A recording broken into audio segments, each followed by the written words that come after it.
Hey guys, welcome to the Brain XP community. My name is Christine XP, and in today's Train Your Brain video, I'm going to be giving you guys 10 tips on how you can cope with anxiety. Be sure to stay till the end of this video because I have a very special anxiety giveaway for you guys. So stay till the end so you can find out how you can receive that giveaway. Okay, tip number 1, create positive mental visions. Whenever I enter an anxiety-provoking situation, I try to mentally picture a positive experience or outcome so that throughout the situation I can keep a positive attitude. Positive self-talk also really helps me in these situations as well. It just helps my anxiety levels decrease overall. Number 2, prepare backup plans. When I enter an anxiety-provoking situation, I always have a prepared backup plan in case I have to exit the situation.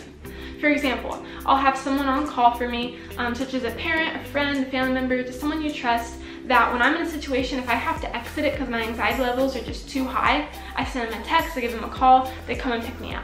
Number 3 is to practice deep breathing. Now, to be completely honest, I actually have not mastered the art of deep breathing in anxiety-provoking situations, probably because it's not the first thing that comes to my mind. If I were to remind myself, hey, stop, take a second, deep breathe, I'm sure it would be very helpful. I know it's been helpful for other people and my friends as well. So definitely try that out, but just know that it takes some time to get used to it. Like, how do I breathe deeply? Do I count my breaths? All that type of stuff. There's so many articles online that you can find and YouTube videos about that as well. That goes more in depth for deep breathing. But for me, I just say try it out and see if it helps. Number 4 is to practice muscle exercises.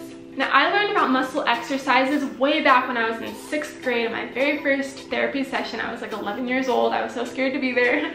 But I learned about it, and what we basically did, my therapist and I, what we did is we would just like clench our fists or hold our feet really, really tight, or just kind of tense up the body.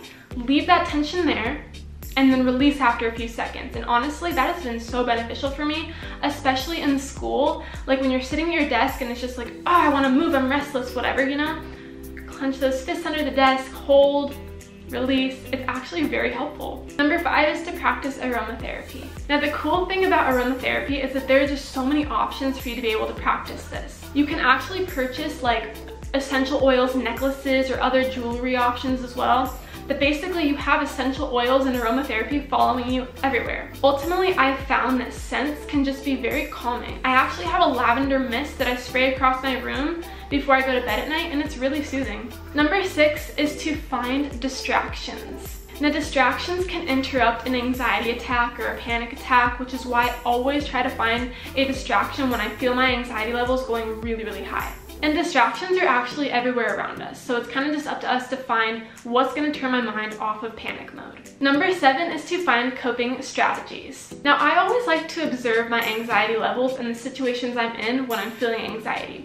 I track my triggers, I track what helps me cope in that moment, if anything at all helped. And after tracking all of that, it's really just trial and error, picking out some coping skills, trying them out, seeing if they work. If they don't, throw them away, try a new coping skill. I mean, there's just so many options for coping skills, and if you're wondering where you can find inspiration or ideas for those, we have a Brain XP Teen Toolbox of coping skills on our website. I'll leave a link in the description box for it as well, but that can be very helpful on your journey of finding coping strategies that work for you. Number 8 is to practice mindfulness exercises. Okay, meditation and living in the present moment has been very helpful for my anxiety levels. Now, I'm not all about, gotta meditate every single day, 15 minutes, a half hour, an hour. That's not how I work. I just kind of take little bits of time where I meditate and just kind of remind myself, we're in the here, we're in the now. Stay in the present. And honestly, that's so helpful because I tend to worry about the future or dwell on the past far too often, and that raises my anxiety levels. So just practicing mindfulness exercises is very beneficial for my anxiety. Number 9 is to see what is in your control and what is not. The unknowns can create a lot of anxiety. I know it especially does for me. Here's the thing. What's in my control, I can prepare for. What's not in my control, I end up just letting go. I have to give it up, it's out of my hands, and I just have to work on myself and helping myself with those coping strategies, because when it's out of our control, we can't really do anything about it. We can't change it. So that's the thing that I remember the most is, in my control, prepare for it. Out of my control, let it go. And number 10 is kind of an obvious one, but I have to put it in here. Keep trying. We can't get better at something that we don't habitually do. So we have to keep doing it to get better at it. It's that simple. So let's face our fears and let's overcome together. So those are my 10 tips for coping with anxiety. I am not a mental health professional. This is just what I do. It helps me. I hope it can help you. Now, I said toward the beginning of this video that I have a special anxiety giveaway for you guys. 100% free. There's a link in the description box. Click it and you'll receive that free anxiety giveaway. Before I go, please give this video a big thumbs up, comment what you found helpful, and do not forget to subscribe.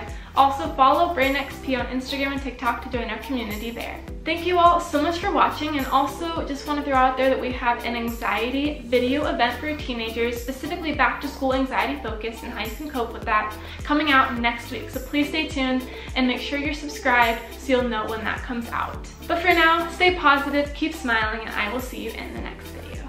Bye guys!